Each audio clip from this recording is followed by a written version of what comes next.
अस्सलामुअलैकुम दोस्तों, मेरा नाम है Kashif. Welcome to my channel scary night stories Urdu.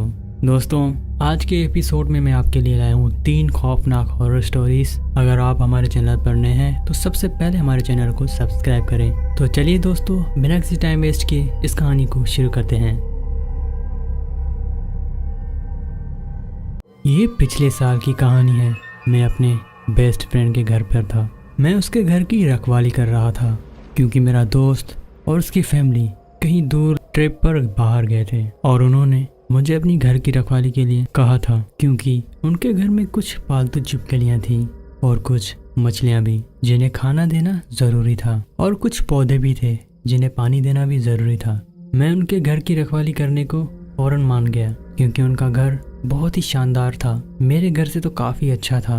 वो लोग तकरीबन 2 हफ्ते के बाद लौटने वाले थे। उस घर में तो मेरा पहला हफ्ता काफ़ी आसानी से और अच्छे से गुजरा, मगर एक रात जब मैं उस किचन में कुछ खाने को ढूंढ रहा था तभी मुझे उस घर के बाहर से किसी आदमी के खांसने की आवाज़ आई। अचानक से आई उस खांसी की आवाज़ को सुनकर एक पल के लिए तो मेरे रोंगटे खड़े हो गए क्योंकि वो आवाज़ पिछले दरवाजे के बिल्कुल पास से आ रही थी। वो जो कोई भी था बिल्कुल दरवाजे के पास खड़ा था। मैं फौरन खड़ा उठा और चलता हुआ स्विच बोर्ड के पास गया और मैंने बाहर की लाइट ऑन कर दी, बाहर खड़े उस आदमी को ये दिखाने के लिए कि घर में अभी लोग जाग रहे हैं। कुछ देर में रुका और फिर मैंने खिड़की के कांच से बाहर देखा। बाहर वो जो कोई भी था वो अब वहां से जा चुका था, पर मेरे दिमाग में बस एक ही सवाल चल रहा था कि वो वहां आया ही क्यों था। कुछ देर तक तो मैं अलर्ट रहा, मगर वहां दोबारा ना किसी की आवाज आई और ना ही किसी चीज की हलचल सुनी। रात के तकरीबन 9 बज चुके थे और किचन में मेरे लिए खाने को कुछ भी नहीं था, तो मैं कुछ खाने को लाने के लिए घर से बाहर निकला। और जब मैं घर से बाहर निकला तो मैंने घर के बाहर गार्डन में कुछ पैरों के निशान देखे। गार्डन की घास बिल्कुल दबी हुई थी।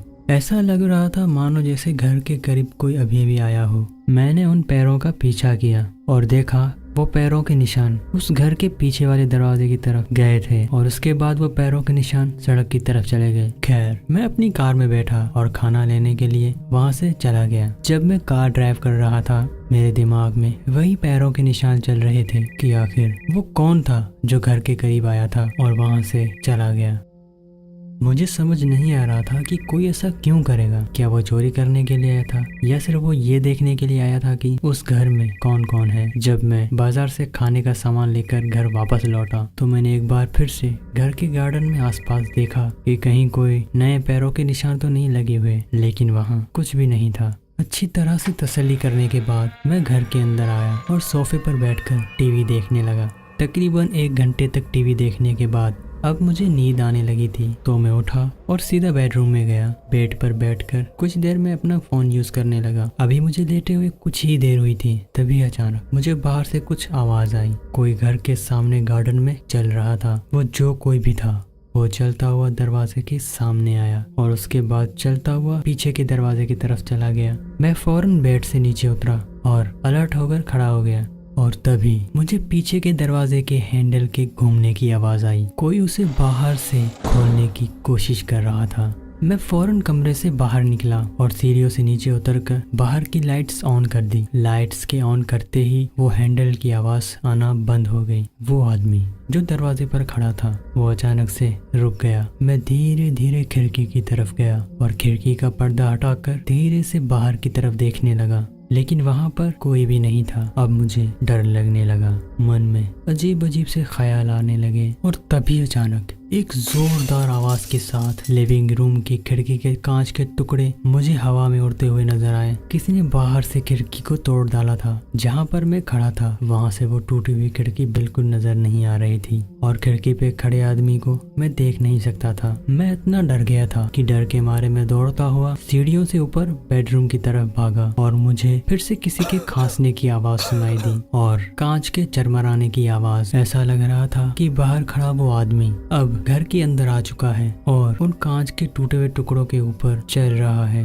वो जो कोई भी था जबरदस्ती उस घर में घुस आया है। घर के अंदर घुसने के बाद मानो जैसे वो सब कुछ तहस नहस कर देना चाहता हो। वो सामान को इधर उधर घिसकाने लगा, घर में तोड़ फोड़ करने लगा। मैं अपने बेडरूम से वो तोड़ फोड़ की आवाजें सुन रहा था। मैंने फौरन पुलिस को कॉल की, मगर मुझे ये डर था कि पुलिस मेरी मदद करने के लिए टाइम से नहीं पहुंचेगी। तकरीबन 1 मिनट तक उस नीचे वाले कमरे में तोड़ फोड़ करने के बाद वो आदमी दौड़ता हुआ सीढ़ियों से ऊपर आया और मेरे कमरे के सामने वाले कमरे में घुसकर वहाँ तोड़ फोड़ करने लगा। ना जाने उसकी क्या वजह थी, वो तोड़ फोड़ क्यों कर रहा था। मुझे कुछ समझ नहीं आ रहा था कि आखिर वो चाहता क्या है। मेरे बेडरूम के सामने उस कमरे में तोड़ फोड़ करने के बाद वो मेरे बेडरूम के दरवाजे पर आया और दरवाजे को खोलने की कोशिश करने लगा। जब उससे दरवाजा नहीं खुला तो वो उस दरवाजे पर किसी चीज से जोर जोर से वार करने लगा। कुछ जोरदार वार करने के बाद उस दरवाजे में एक बड़ा सा छेद हो गया, जिस होल से उसने अपना हाथ अंदर करके उस दरवाजे को खोल लिया और उसके बाद वो उस कमरे में दाखिल हुआ। कमरे में हल्की हल्की रोशनी थी। उस रोशनी में मैं देख सकता था कि उस आदमी ने चेहरे पर एक मास्क पहना हुआ था और सिर में हुडी डाली हुई थी। उसके हाथ में एक तेज मजबूत लोहे की चीज थी। मैं डर के मारे घर के कोने में डुबका हुआ था। मुझे बहुत ही ज्यादा डर लग रहा था। उस आदमी ने गुस्से से मेरी तरफ देखा और उस वक्त मेरी रूह कांप गई। मुझे पूरा यकीन था कि वो आदमी उस लोहे की चीज से मेरा जरूर सर फोड़ेगा और मुझे जान से मार देगा, मगर उसने ऐसा नहीं किया। उसने मुझ पर से नजर हटाई और कमरे में रखी सारी चीजों को तोड़ने लगा। वो मुझे पूरी तरह से नजरअंदाज कर रहा था, मानो जैसे मैं उस कमरे में हूँ ही नहीं। वो चारों तरफ घूम घूम कर कमरे में रखी हुई चीजों को तोड़ रहा था। पता नहीं उन चीजों से उसकी क्या दुश्मनी थी, लेकिन वो बहुत ही गुस्से में था। उस कमरे में रखी चीजों को तोड़ने के बाद वो मेरे बगल में से दौड़ता हुआ तीसरे कमरे में गया और उसके बाद वो सीढ़ियों से नीचे उतरकर घर से बाहर चला गया। वो आंधी की तरह आया और तूफान की तरह सब कुछ सारी चीजें तोड़ फोड़ कर फिर से चला गया। उस पूरे हादसे को देखकर मेरी बॉडी और मेरा दिमाग पूरी तरह से सुन्न हो चुका था। पुलिस के आने तक मैं बस उसी कमरे में बैठा रहा। इसके बाद पुलिस ने कॉल करके घर के मालिक यानी कि मेरे दोस्त को घर की सिचुएशन के बारे में सारी इन्फॉर्मेशन दी और फिर अगले दिन फौरन मेरा दोस्त इस सिचुएशन को हैंडल करने के लिए वापस घर लौट आया। उसने पूरे घर को अच्छे से देखा और तब उसने पुलिस को ये बताया कि घर से कुछ भी चोरी नहीं हुआ है। वो आदमी घर को सिर्फ तोड़फोड़ करने के लिए आया था, वहाँ से कुछ चुराने के लिए नहीं। तब पुलिस ने कहा जरूर उस आदमी की इस घर के मालिक से कोई न कोई अड़बड़ हुई होगी और पुराना कोई बदला लेने के लिए उसने ये सारा कुछ किया। पुलिस ने मुझसे उस आदमी का होलिया पूछा, लेकिन उस आदमी ने खुद को पूरा ढका हुआ था, इसलिए मैं पुलिस की ज्यादा कुछ मदद नहीं कर पाया। मगर इस पूरे हादसे में एक बात बहुत ही अजीब थी कि उस आदमी ने मुझे देख लिया था और फिर भी देखकर अनदेखा कर दिया। उसे मेरी मौजूदगी की जरा भी परवाह नहीं थी। उसे मुझसे कोई खतरा महसूस नहीं हुआ। वो रात मेरी जिंदगी की सबसे खतरनाक और डरावनी रात थी। उस रात को मैं कभी भी नहीं भूल पाऊंगा। उस आदमी का आज तक कुछ पता नहीं चला और उसने ये सब क्यों किया, ये भी आज तक एक मिस्ट्री है। ये कुछ साल पुरानी बात है जब मैं छोटे से एक टाउन के एक लोकल ग्रोसरी स्टोर में वेयर हाउस में काम किया करता था। वो एक छोटा सा ग्रोसरी स्टोर था। वहाँ पर ज्यादा स्टाफ भी नहीं था। स्टॉकिंग का ज्यादातर काम दिन में ही होता था। उस स्टोर में मेरे अलावा एक और लड़का भी था जो मेरे साथ काम करता था, पर मैं और वो दूसरा लड़का रात में काम किया करते थे। हम बैक रूम को सही तरीके से ठीक करके रखते थे। वो एक आसान काम था, मगर दूसरे ग्रोसरी स्टोर के मुकाबले वहाँ पर सैलरी अच्छी मिलती थी। उस काम की सिर्फ एक ही बुराई थी कि मुझे हफ्ते में 2 रातें अकेले काम करना पड़ता था, क्योंकि मेरा कोवर्कर छुट्टी में रहता था। और यही शिकायत मेरे कोवर्कर को भी थी, क्योंकि हफ्ते में 2 रातें मैं भी छुट्टी में रहता था और तब रात में वो अकेला काम करता था। जिस वाक्य के बारे में आपको बताने वाला हूँ वो एक जुमेरात थी और उस वक्त मेरे कोवर्कर की छुट्टी थी। रात के तकरीबन 10:30 बज रहे थे और मैं स्टोर रूम में बॉक्सेस को सही तरीके से ठीक करके रख रहा था। मेरे कानों में मेरे हेडफोन्स लगे हुए थे और मैं गाने सुन रहा था। तकरीबन 2 घंटों तक गाने सुनते सुनते मैंने काफी बॉक्सेस को रैक्स में रख लिया था और अब मैं दूसरे सेट के बॉक्सेस को लेने के लिए स्टोर रूम से बाहर निकला और उसी वक्त मुझे एक जोरदार आवाज सुनाई दी। वो आवाज काफी तेज थी, इतनी तेज कि मेरे हेडफोन में बजते गानों के बीच में वो आवाज सुनाई दे गई। मैंने फौरन अपने कानों से हेडफोन्स निकाले और सुनने की कोशिश की। वो बिल्डिंग काफी पुरानी थी और उसमें अक्सर ऐसी अजीब अजीब सी आवाजें आती रहती थी, मगर इतनी तेज आवाज मैंने कभी नहीं सुनी थी। मैं स्टोर रूम से बाहर निकला और फ्रंट एरिया में गया जहाँ सारा सामान बिक्री के लिए रखा होता है। वहाँ सब कुछ नॉर्मल था। उस स्टोर की एक खास बात थी, वो ये कि रात के वक्त उसका एंट्रेंस अंदर से लॉक्ड रहता है, मगर अंदर से बाहर जाने वाला एग्जिट डोर ऑटोमेटिक था। जब भी कोई अंदर से बाहर जाने के लिए उसके पास पहुंचता तो वो दरवाजा अपने आप ही खुल जाता था। हम उस एग्जिट डोर को हमेशा अनलॉक ही रखते थे ताकि बाहर से कोई अंदर आना चाहे तो उसे खींचकर खोल सके। उस दरवाजे को खींचकर खोलने के लिए बहुत ही ताकत लगती थी। दूसरे सभी ग्रोसरी स्टोर्स भी रात के वक्त यही करते थे, एंट्रेंस वाले दरवाजे को अंदर से लॉक करके ऑटोमेटिक डोर को अनलॉक्ड रखते थे। क्योंकि मैं वहाँ काम करता था इसलिए मुझे उस ऑटोमेटिक डोर का ये राज पता था। अगर दूसरा कोई उस दरवाजे के पास जाकर उसको अचानक से खोले, वो दरवाजा एक बार में तो कभी नहीं खुल पाएगा। उसे खोलने के लिए पूरी जान लगानी पड़ती है। खैर, जब भी मैं कभी उस बिल्डिंग में ऐसी वैसी आवाज सुनता तो मुझे सच में बहुत डर लगता था। जिस आवाज को सुनकर मैं वहां आया था वो आवाज कहां से आई ये मुझे नहीं पता चल सका, इसलिए मैं वापस अपने काम पर लग गया। अब मैं जूस की बोतल को निकालकर रैक्स में सजाने लगा। तभी अचानक मुझे कुछ महसूस हुआ। ऐसा लगा मैंने अपने पीछे किसी काली साय को गुजरते हुए देखा। मैं उसे अच्छे से नहीं देख पाया था, लेकिन वो डेमो मुझे डराने के लिए काफी था।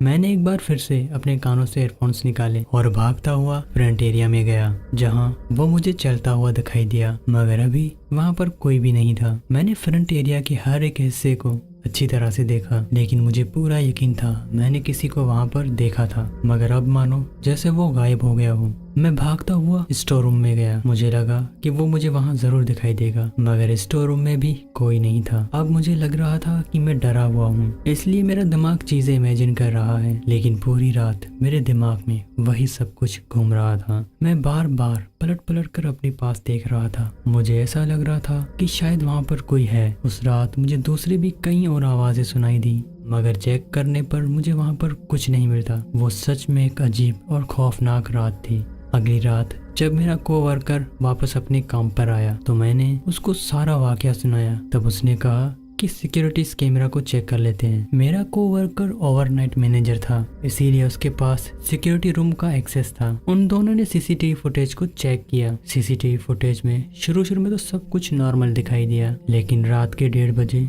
उन्हें कुछ दिखा। उन्होंने देखा एक आदमी ने ऑटोमेटिक डोर को बाहर से खींचकर खोला और स्टोर के अंदर दाखिल हुआ। उस आदमी ने एक लंबी सी जैकेट पहनी हुई थी और उसके हाथ पूरा टाइम उसकी जेब में थे। मैंने गौर किया कि वो पूरे स्टोर रूम में घूम रहा था और रैक्स के पीछे छुपकर मुझे ही देख रहा था। उस फुटेज में मैं देख सकता था कि मैं अपने काम में लगा हुआ था और वो आदमी ठीक मेरे पीछे खड़ा था और मुझे भनक तक नहीं थी। रात के तकरीबन 2 बजे उसका कंधा रैक्स पे रखे हुए बॉक्स से टकराया और वो बॉक्स धड़ाम से जमीन पर गिर गया। ये वो वक्त था जब मैंने बहुत तेज से वो आवाज सुनी थी। तब उस आदमी ने फौरन से वो बॉक्स उठाकर उस रैक्स पर रख दिया और फौरन छुपने की जगह ढूंढने लगा। अगली सुबह हमने सारी वो सीसीटीवी फुटेज पुलिस को दे दी, मगर पुलिस के पास कोई भी ऐसा सुराग नहीं था कि वो आदमी कौन है। जब भी मैं उस आदमी के बारे में सोचता हूँ तो मेरे रोंगटे खड़े हो जाते हैं। वो आदमी ठीक मेरे पीछे खड़ा था और मुझे पता भी नहीं था।